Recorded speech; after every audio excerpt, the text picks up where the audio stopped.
Dear students, in today's discussion, we'll be discussing these 10 topics. Institutions of eminence can set up campuses in foreign countries. Northeastern's Venture Fund, that is NEVF. Green tax to be imposed on all the vehicles. NFHS Anaemia.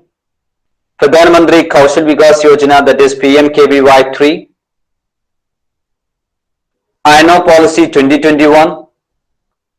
Parakram Divas, Regulatory Compliance Portal, Indian Innovation Index or India Innovation Index, Faecal, Sludge and Septage Management.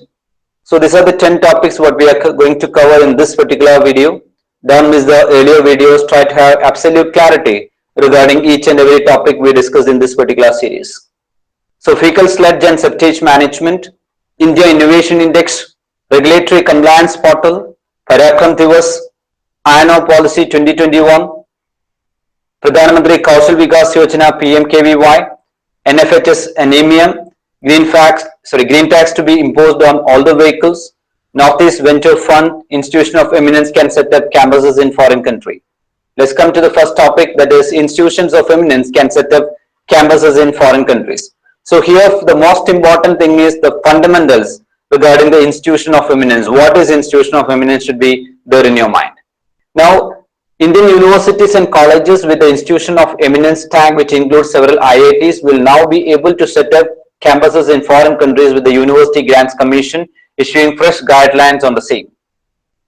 Education Ministry had launched IOE scheme in 2018, that is Institution of Eminence scheme in 2018, as per which 20 institutions were to be selected, 10 public and 10 private one that would enjoy complete academic and administrative autonomy.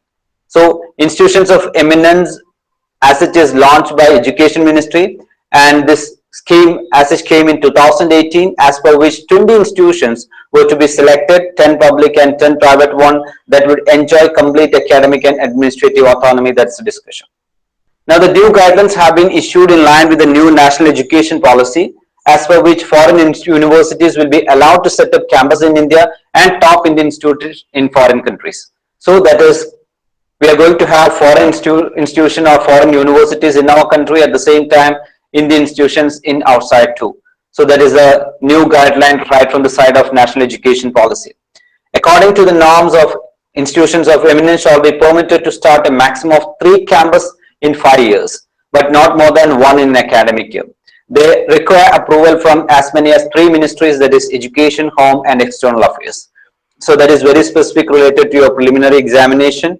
So the first one is they shall be permitted to start a maximum of 3 off-campus centers in 5 years, but not more than 1 in an academic year. They require approval from as many as 3 ministries, that is right from Education, Home and External Affairs. In Hindu newspaper, there was a discussion, India's Institution of Eminence can now set up campuses in foreign countries. The new guidelines have been issued in line with the new national education policy, as per which foreign universities will be allowed to set up campus in India and top Indian institutes in foreign countries. Indian universities and colleges with Institution of Eminence tag, which includes several IITs, will now be able to set up campuses in foreign countries with the University Grants Commission UGC issuing fresh guidelines on the same. And the same discussion which I mentioned, you should have clarity regarding national education policy, you should have clarity regarding institutions of eminence and objectives to be an institution of eminence.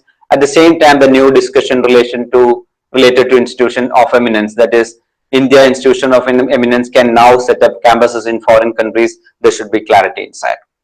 Next is about NEVF, that is Northeast Venture Fund.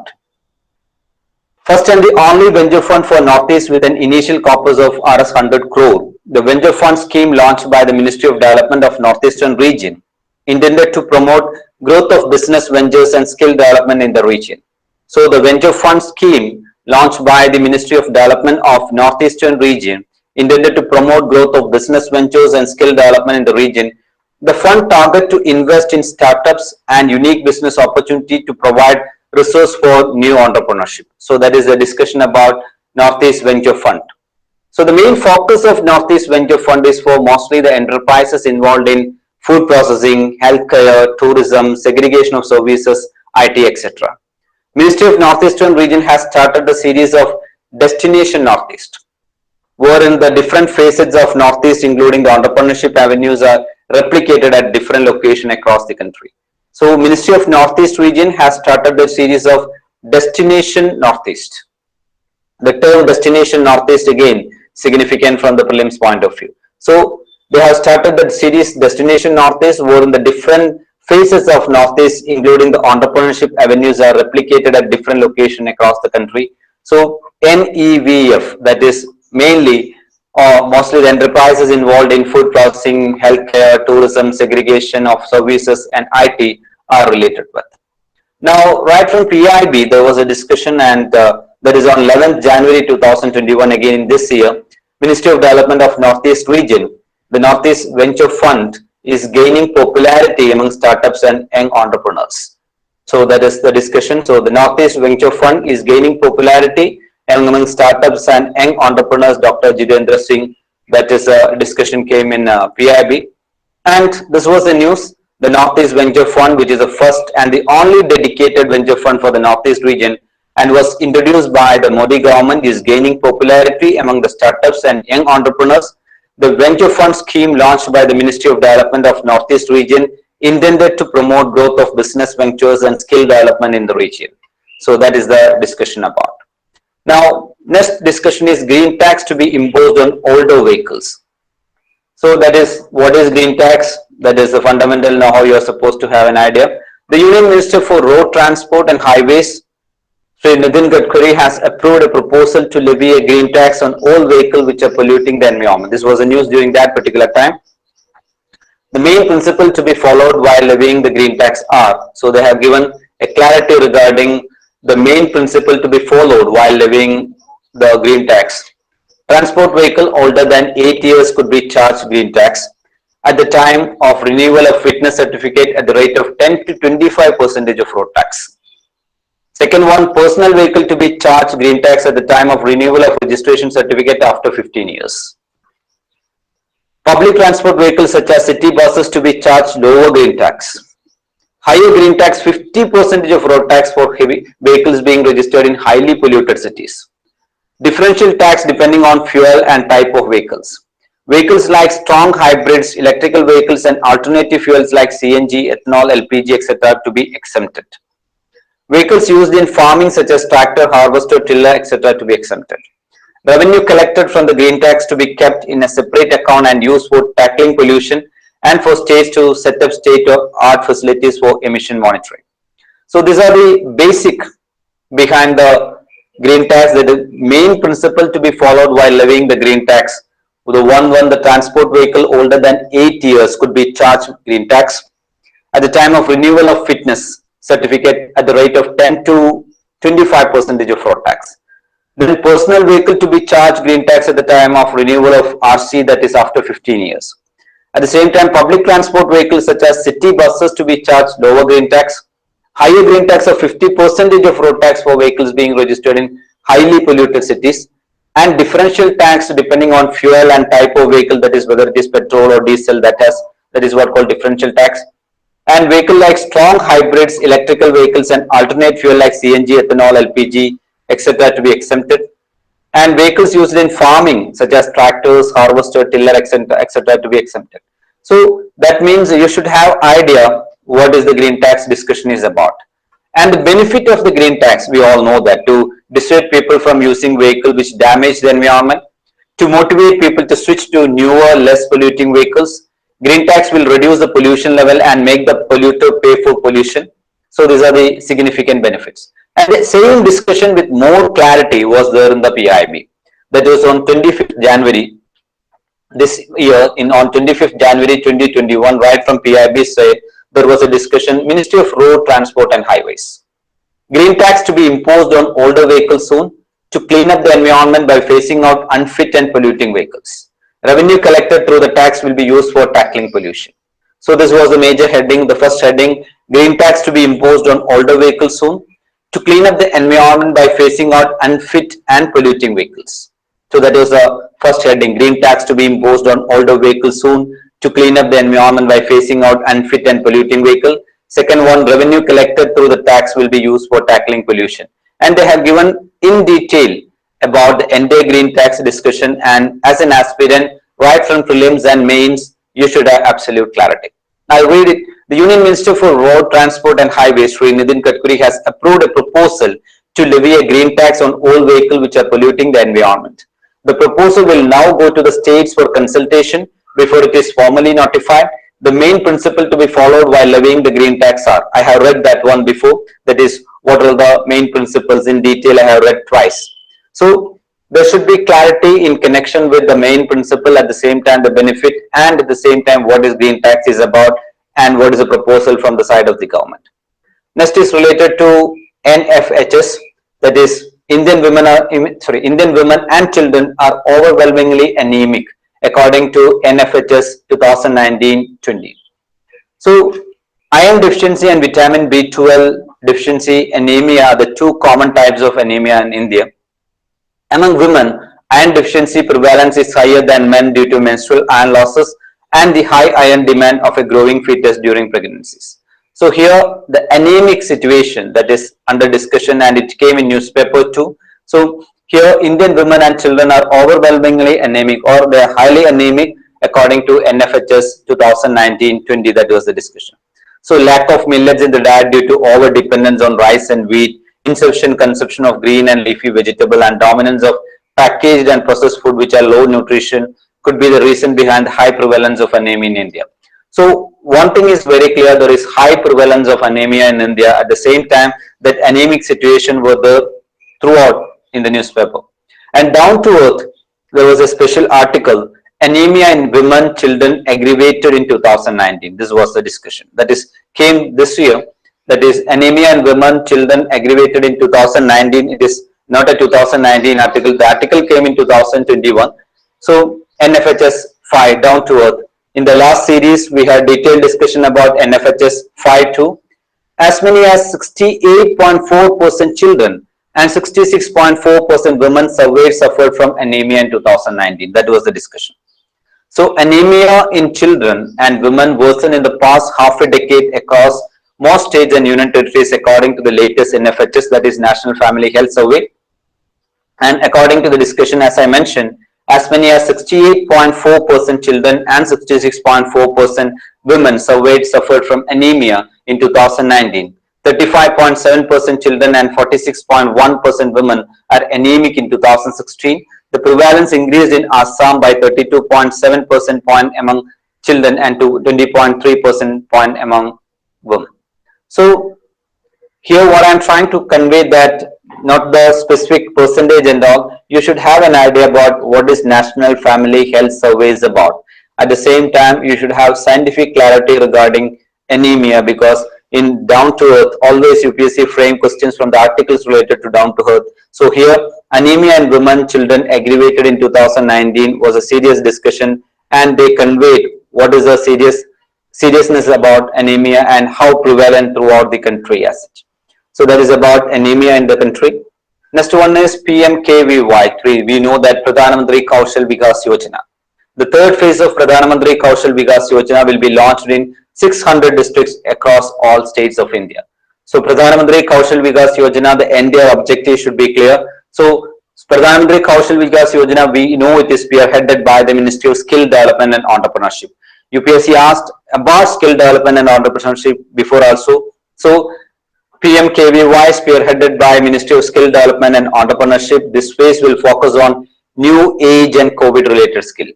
So now PMKVY is into COVID related skill. Skill India Mission PMKVY 3 envisaged training of 8 lakh candidates over a scheme period of 2020-2021 with an outlay of Rs 948 crore. 729 Pradhan Mantri Kaushal Kendras PMKK's empaneled non-PMKK training centers and more than 200 ITIs under Skill India will be rolling out PMKVY training to build a robust pool of skilled professionals. So that is the objective and the specificity of Pradhan Mantri Kaushal Vikas Yojana. Now, what is this Pradhan Mantri Kaushal Vikas Yojana? We studied is a basic GK. So Pradhan Mantri Kaushal Vikas Yojana, which is launched in 2015 and is the flagship scheme of the Ministry of Skill Development and Entrepreneurship, implemented by the National Skill Development Corporation.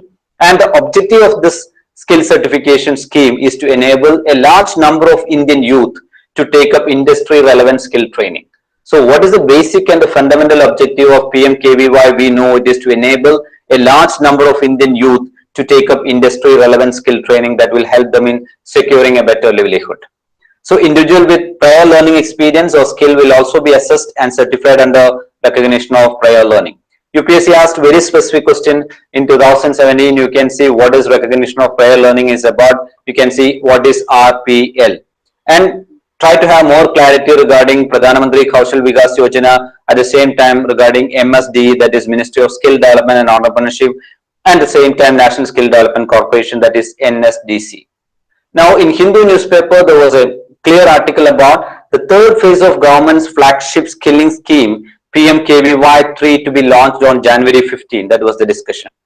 PMKVY 3 envisages training of 8 lakh candidates over the scheme period of 2020-2021 with an outlay of 948 crore. That was the discussion about the same discussion which I mentioned. So in the newspaper there was clear heading, third phase of government's flagship skilling scheme PMKVY 3 to be launched on January 15.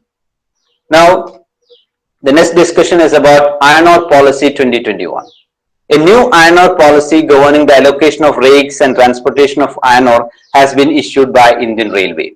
That was the discussion. So Iron Ore Policy 2021, the complete policy should be clear. The aim of the policy is to attune into the present day needs of customers and ensure them that Indian Railway is fully committed to meet the complete requirement of transportation of iron ore customers and provide total logistic support to the steel industry to meet the competitive challenges domestically and globally. So what is the aim of the policy?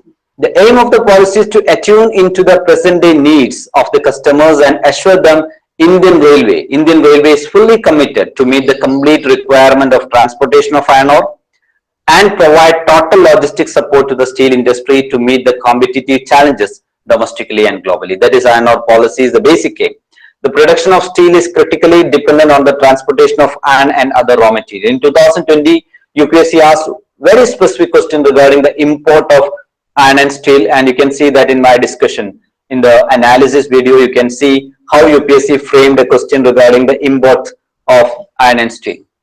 Now the new policy has been named Iron Ore Policy 2021 and shall come into effect from 10th February 2021. The provision of the new policy will be updated in the rake allotment system module by the Center for Railway Information System. Customers now desirous of moving their traffic under any priority will have to give an undertaking that they have procured, transported and utilized material as per rules and regulation of central and state government. So that's the discussion is about.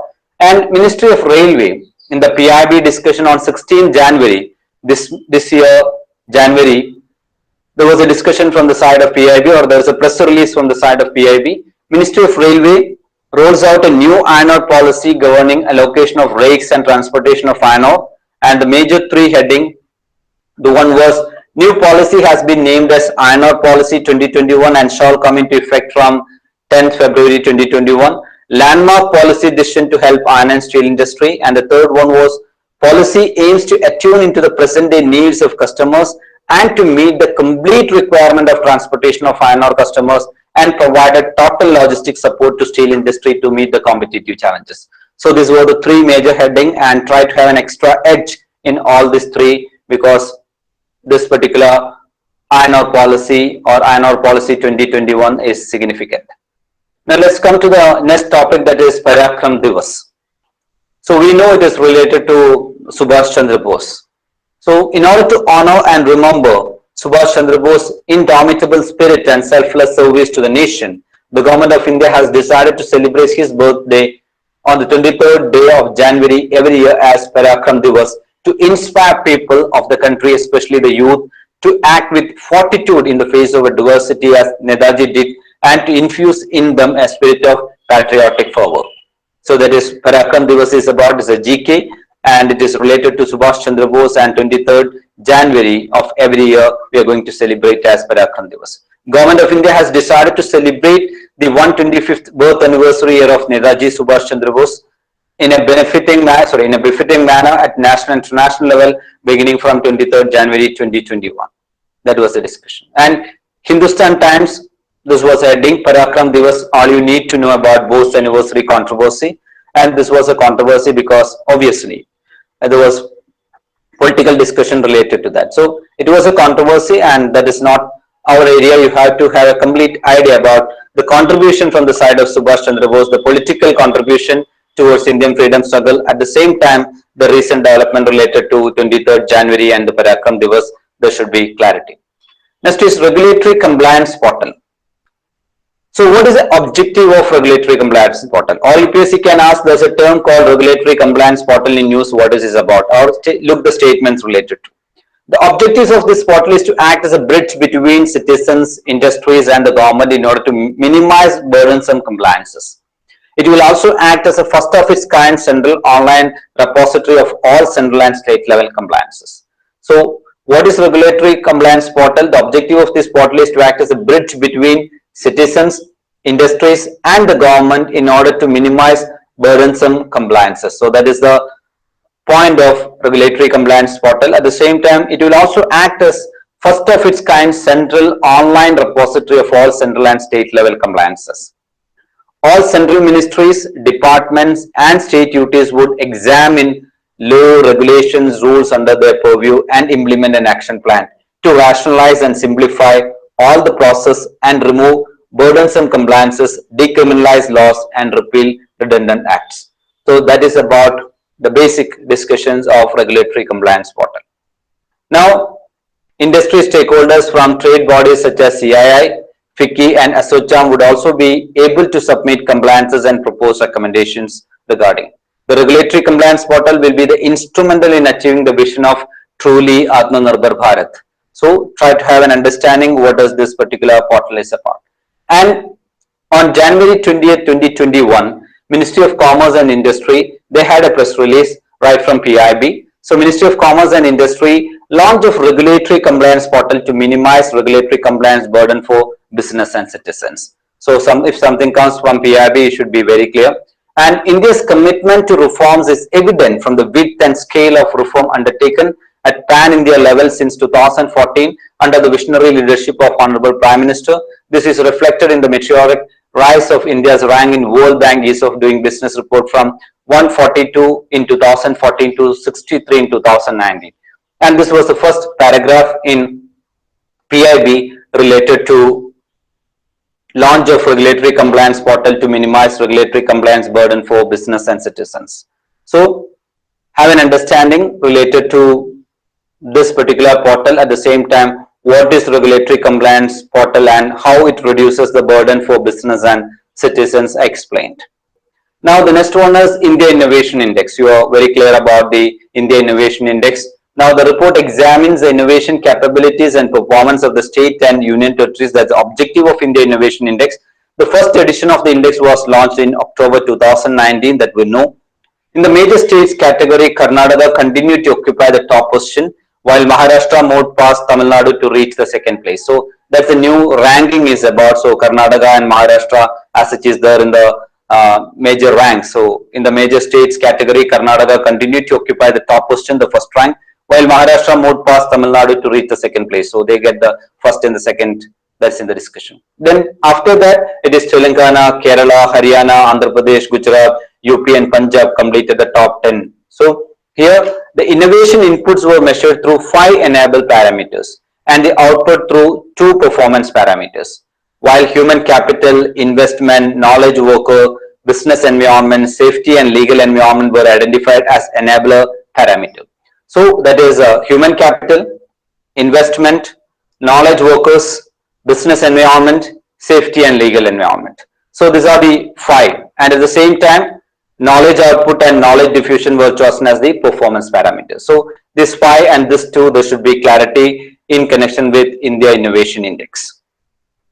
Now right from Niti Aayog on 20th January, Press Information Bureau as such came with the news that is Niti Aayog releases second edition of India Innovation Index. Very important. Overall, Delhi tops the list, Chandigarh major gainer, Karnataka and Himachal Pradesh lead in their respective category. That was a major heading. Niti Aayog along with the Institute for Competitiveness today released the second edition of the India Innovation Index in a virtual event The report examines the innovation capabilities and performance of the state and union territories. The first edition of the index was launched in October 2019. India Innovation Index 2020 was released by Niti Aayog Vice Chairman Dr. Rajiv Kumar in the presence of Member Health Dr. VK Paul, Member Agriculture Dr. Ramesh Chand, CEO Amitabh Khan, Advisor Science and Technology Neeraj Sinha, and Institute for Competitive Chair Dr. Amit Kapoor. This was PIB's second paragraph. So here your significant attentions or your attention should goes to Niti Aayog releases second edition of India Innovation Index, and what is India Innovation Index and what are the parameters they use in connection with India Innovation Index. Now, final topic is related to fecal sludge and septage management. Now, that is a significant topic from both prelims and mains perspective. Jointly developed with the National Fecal Sludge and Septage Management NFHS Alliance, the book presents 27 case studies across 10 states and various service and business models adopted by Indian cities while implementing fecal sludge and septage management initiatives. So that is important. So jointly developed by the National Fecal Sludge and Septage Management Alliance, the book presents 27 case studies across 10 states and various service and business models adopted by Indian cities while implementing FSSM initiatives. And the book was released by Niti Aayog, that is the CEO of Niti Aayog, Mr. Amitabh Khan, released that particular book. And book provide timely repository of FSSM best practices that can be adapted and replicated appropriately across the country. Now, FSSM planning prioritize human excreta management, a waste stream with high potential for spreading diseases. Planning strategies entail emptying, transportation, treatment, and safe disposal of waste and possible reuse of output product post-treatment. It is a low-cost and easily scalable sanitation solution. So the most important thing is it's a low-cost, easily scalable sanitation solution. So that's the most important thing related to FSSM. And what are the significant objective of this particular fecal sludge and septage management? That clarity should be there in your mind. Now, Ministry of Housing and Urban Affairs came up with the national policy on FSSM in 2017. The policy has been rigorously pursued across the country. More than 24 states has adopted it and 12 of them have come up with their own policies. So importance of sanitation, we know it is from prelims and mains perspective. We studied what is the importance of sanitation here in our country. Efforts from Swachh Bharat mission, more than 7 million toilets have been constructed in urban areas and several transformative initiatives have been implemented, thus enabling India to leapfrog in the sanitation sector like never before. So that is the discussions on the importance of sanitation right from PIB. And PIB is telling about open defecation free, that is ODF. It is also mentioning about ODF plus and ODF plus. So from prelims perspective, we should have an idea what is ODF, that is open defecation free. At the same time, what is ODF plus and ODF plus. Now, right from Niti Aayog in the PIB discussion on 20th January 2021, you can see Niti Aayog releases a report on fecal sludge and septage management in urban areas, services and business models. So this was the press release right from PIB on 20th January 2021 in this particular year. And there it is, Niti Aayog releases report on fecal sludge and septage management in urban areas. That was the discussion about. Now, Niti Aayog on Tuesday released a book on fecal sludge and septage management in urban areas, jointly developed with National Fecal Sludge and Septage Management Alliance. The book presents 27 case studies across 10 states and various services and business models adopted by Indian cities while implementing fecal sludge and septage management FSSM initiative. That's the discussion. So, my dear students, in this particular discussion also we covered 10 topics in a fast manner. So all aspirants should have complete edge on national issues at the same time in current affairs. So watch the earlier videos, try to have pinpoint clarity in all the topics which I mentioned. And in this video also I covered 10 topics. In the coming video also we'll be covering another 10 topics. So have an edge in current affairs at the same time, work out question paper and make an extra edge too. That's all for now. Have a great time. Have a very productive learning. Happy learning to all of you. Thank you.